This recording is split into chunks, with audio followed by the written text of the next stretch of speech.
Increment financing, or TIF district. Alderpeople voted last week to shelve the divisive proposal until next month. Supporters think the plan could help tackle economic challenges that they say are slowing down development. But opponents fear further gentrification would push out long-standing residents. Joining us now to discuss this topic is David Herrera, a former aldermanic candidate and lifelong Pilsen resident. Father Brendan Curran with Resurrection Project, Lucia Moya, Chief of Staff for the 25th Ward, and Alderman Byron Cicho Lopez, and Pilsen resident Diego Morales. Thank you, everyone, for joining us. I know this topic, there's different opinions. Lucia, I want to start with you. Let's start with the big question. What is TIF? How can you simplify? Because I know it could be confusing. Yeah, of course, so definitely. So I'll do my best to simplify it as much. But TIF is a tax increment finance tool that is utilized within a certain map district to divert a tax from the property tax bill that's paid to be able to go into this fund. And then that fund is utilized to be a tool within that mapped area that the tax is being diverted to. And how would you say Pilsen's TIF benefited or has affected the community? So I would say over the last 5 years, the Pilsen community has seen a full public benefit, especially under Alderman Cicho Lopez since 2019. His usage of the industrial TIF as it exists has been 100% within schools, within parks, within affordable housing. So it reflects his alignment on why his proposal is to go more into the residential area. And Father, you support the proposal. Why? We support it. First of all, I represent the Pilsen Preservation Collective. It's over 25 organizations, church, faith communities, and stakeholders who see this as an opportune moment to stop some of the bleeding in our residential community and assist us with some tough infrastructural expenses that an ordinary budget, an ordinary year can simply not tackle, like school building construction improvements, like opportunities for repairing the local library, for opportunity for some of the local residents, repair the roof, fix the porch, and repair the sidewalks. The vaulted sidewalks and lead pipes in Pilsen are some of the oldest aging structures through all the city of Chicago. It's a win-win to help pay it forward for the next generation. And David, I want to go to you. You've talked about the potential risk of displacement of longtime residents if the expansion occurs, and Pilsen has already seen massive changes in recent years. You are against the expansion. How would you say that, what is your mindset on why are you against this proposal? Yeah, the TIFs historically have not worked, actually. There's a lot of data behind it. A lot of there was a TIF enacted in 1998 in Pilsen. It was supposed to sunset in 2022, meaning to expire. Collected nearly $300 million. Well, where did that money go, right? If we did an audit, when we do know through porting, what they do is they transfer the money from one neighborhood to another. A lot of money went to Lincoln Yards. It's yet to be built. A lot of money went to the 78, those $700 million. Those $2 billion in TIF was awarded to those two projects. If you go there now, we haven't broken ground. Meanwhile, you've got taxes of these people have been paying for it since 1998 and haven't seen the benefits. So at the end of the day, I'm against any and all TIF. It really diverts money from the city's general fund. And from there, that's what the city pays for schools, parks, low-income housing. And to be honest, from a housing perspective, that's the job of CHA. And, we're a large city, right? This should be dealt with with a city budget, part of the negotiations, versus creating these TIF fiefdoms, because what it does is it raises everyone's taxes across the entire city. And we just really need to abolish all the TIFs. They haven't worked. Actually, there was $3 billion at the beginning of this year in the TIF, on all the city TIF funds. And this year alone was a record $1.3 billion. We're facing $1 billion deficit in 2025. If we abolished all the TIFs tomorrow and that $1.3 billion hit the city general account, we would actually be in a surplus, right? So now next year, it creates more deficits within the city budget, right? And then that increases our taxes. And then rents go up, and then people get displaced. I want to bring Diego in. You're a resident of Pilsen as well. What's your take on the expansion?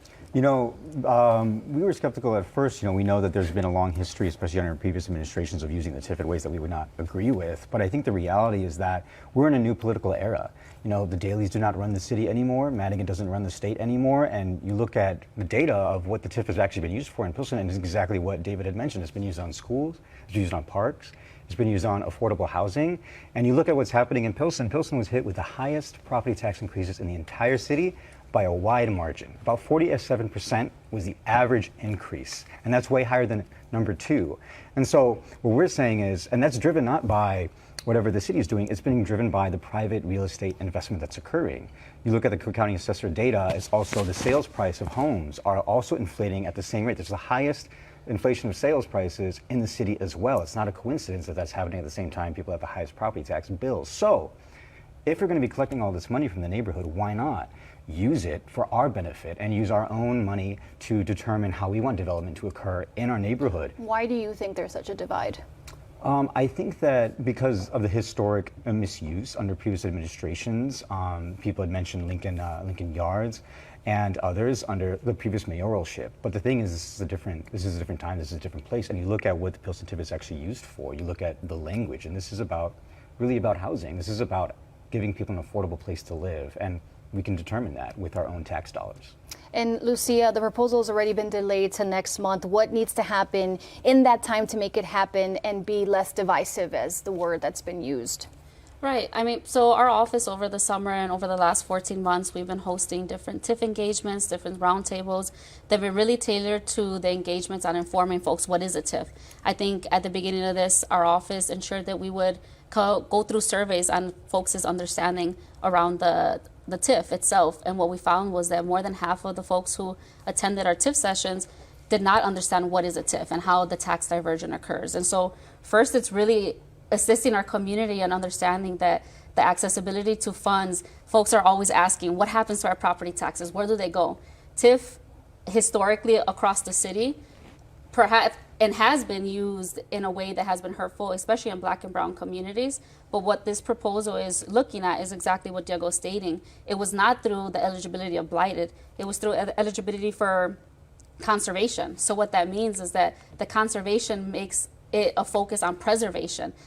Preservation, to Alderman Sixto Lopez, is that affordable housing, low-income housing, access to full funding of our schools, of our parks, utilities, home repair grants. So all of these programs in alignment to the tools that don't exist and are really not laid out from the state, from the city. You're saying there's voices there. Right.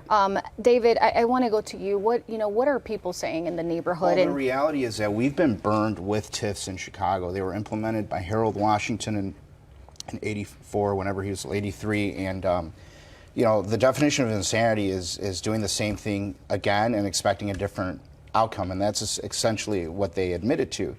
The reality is it sets a bad precedent because now this alderman wants a TIF, and those things last for 23 years. It's a biblical generation, right?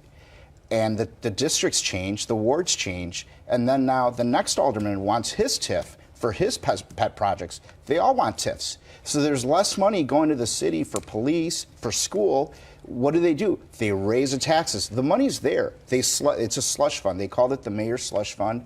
And this thing about we're in the new era of Lori Lightfoot gave that money to Lincoln Yards. That was just 5 years ago. So you're Nothing's saying you don't happened. believe that? I don't buy it, right? Look at look at the track record.